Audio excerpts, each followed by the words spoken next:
Fury. Synopsis. In a bustling urban market in downtown Phoenix, Arizona, a notorious biker gang named the Iron Howl believes they own the streets. But when they pick a fight with a group of seemingly unremarkable men and women shopping for supplies, they bite off more than they can chew. The targets of their aggression turn out to be a clandestine unit of elite soldiers, fresh off a classified operation, looking for a quiet return to civilian life. The conflict escalates, drawing in the underbelly of organized crime, and revealing secrets that neither side is ready to confront. What begins as a street brawl becomes a full-blown war for control of the city, and a battle for survival. Opening scene: the market. The story opens in the sweltering heat of an Arizona afternoon. The downtown market is alive with street vendors, music, and chatter. Shoppers move through colorful stalls, bartering for fresh produce, handcrafted goods, and vintage treasures. Among the crowd is Captain Elena Marks, a decorated combat veteran, and her team, Sergeant Kyle Briggs, the brawler, Corporal Liz Nguyen, a tech-savvy drone pilot, and Specialist Amir Patel, a medic with a knack for strategy. They're blending in, laughing, and carrying bags of groceries, trying to enjoy a slice of normal life after years in the shadows of Black Ops missions. But normalcy isn't in the cards. Enter the Iron Howl, led by the menacing and cocky Vince Steele Carter, a man with a penchant for chaos. His gang roars into the market on deafening Harleys, revving engines, and intimidating vendors. They've been extorting money from the market for months, and today's their collection day. Steele's crew begins harassing a vendor near Elena's team. When the vendor resists, things turn violent. The soldiers initially try to mind their own business, but when Steele shoves the vendor's teenage son, Kyle steps forward. "Hey," Kyle says, his voice calm but firm. "Why don't you back off and leave the kid alone?"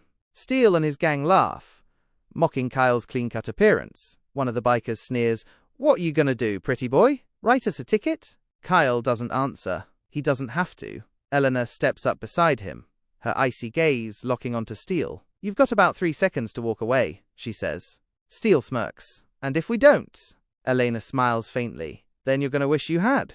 The first fight, the bikers underestimate the soldiers. A brawl erupts, drawing a crowd. Despite being outnumbered, Elena and her team dismantle the bikers with precision. Every punch, kick, and throw is executed with the efficiency of trained professionals. Steele is humiliated, but before he can retaliate, sirens wail in the distance.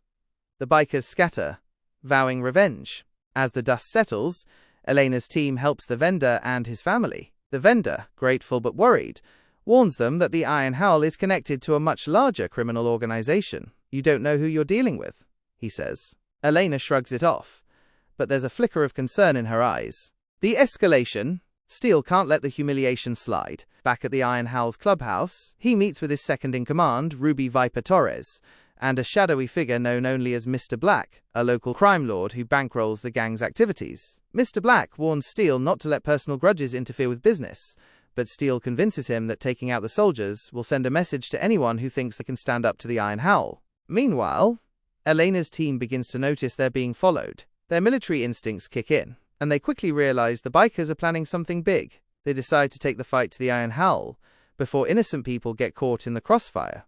The backstory: as the soldiers prepare for a showdown, snippets of their pasts are revealed. Each of them carries scars from their time in the military, lost comrades, moral compromises, and the struggle to reintegrate into society. Elena, in particular, is haunted by a mission gone wrong in Eastern Europe, where she was forced to make an impossible choice. The Iron Howl, too, has its share of backstories. Steele grew up in poverty, abandoned by a system that failed him. He built the gang as a way to seize power in a world that had always kept him down. Ruby, fiercely loyal to Steele, hides a tragic past of her own, making her ruthless and unpredictable.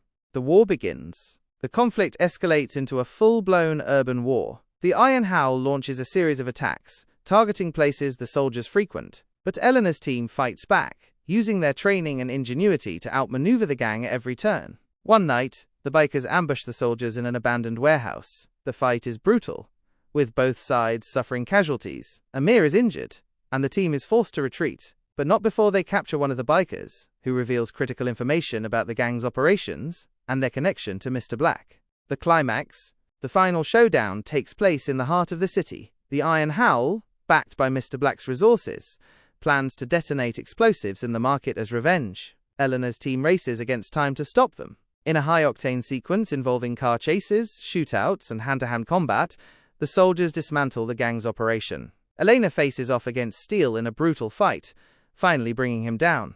Resolution: with the Iron Hal dismantled and Mr. Black arrested, the city begins to heal. Elena's team, though battered and bruised, finds a sense of closure. They've proven that even in a world of chaos, there are still those willing to stand up for what's right. As they walk through the now peaceful market, the vendor they saved approaches them with a bag of fresh produce. "Thank you," he says simply.